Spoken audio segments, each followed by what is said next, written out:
ভারত বাংলাদেশে কামিকা একাদশী পালন করা হবে ৯ই আগস্ট রবিবার। ব্রহ্মবৈবর্ত পুরাণে এই একাদশীর বিষয় বর্ণিত রয়েছে। যুধিষ্ঠির মহারাজ শ্রীকৃষ্ণের প্রতি জিজ্ঞাসা করে বললেন, হে কৃষ্ণ, শ্রাবণ মাসের কৃষ্ণপক্ষের যে একাদশী তার নাম ও মাহাত্ম্য আমাকে দয়া করে বর্ণনা করুন।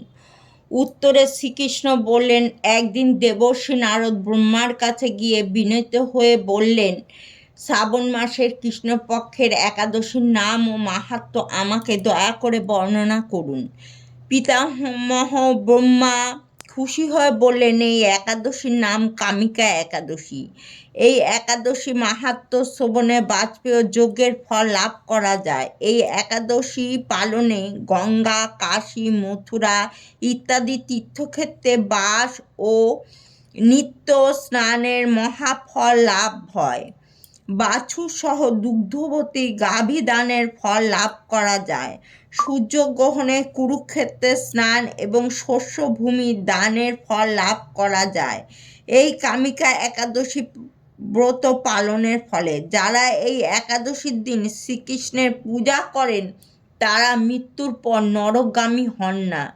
যে ব্যক্তি রাত্রি জাগরণ করে এই ব্রত পালন করেন তিনি কখনো নিম্ন যোনিতে জন্ম লাভ করেন না। তুলসী পত্রের দ্বারা যে ব্যক্তি শ্রীহরির পূজা করেন, পদ্মপাতায় যেমন জল দাঁড়ায় না তেমনি পাপ তাকে স্পর্শ করতে পারে না।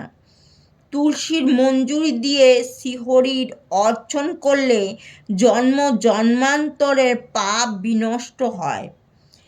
যিনি এই দিন তুলসী দেবীকে দর্শন করেন তার সকল পাপ দূর হয়।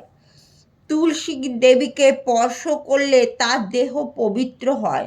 ভক্তি ভরে তুলসী দেবীকে প্রণাম করলে দেহের সকল ব্যাধি দূর হয়।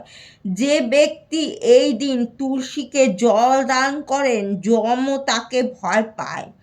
তুলসী বৃক্ষ রোপণ করলে তার সকল পাপ দূর হয়, শ্রীহরির নিকট বাস করে। তুলসী দেবীকে দীপ দান করলে চিত্রগুপ্ত তার পুণ্যের হিসাব রাখতে পারেন না। এই দিন শ্রীহরির সামনে ঘি কিংবা তিলের তেলের প্রদীপ দান করলে তার পিতৃপুরুষ এবং দেবতাগণ তার প্রতি খুব সন্তুষ্ট হন। শ্রীকৃষ্ণ আরও বললেন, হে রাজন, কামিকা একাদশী মাহাত্ম্য বর্ণনা করলাম। এই ব্রত পালনে ব্রহ্মহত্যা, ভ্রূণ হত্যা পাপ নাশ করে কৃষ্ণলোক গমন করেন।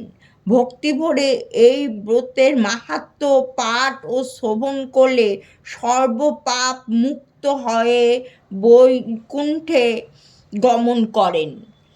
এই একাদশীর ব্রত পালন হবে 10ই আগস্ট সোমবার ভোর 5:11 থেকে 8:01 মধ্যে।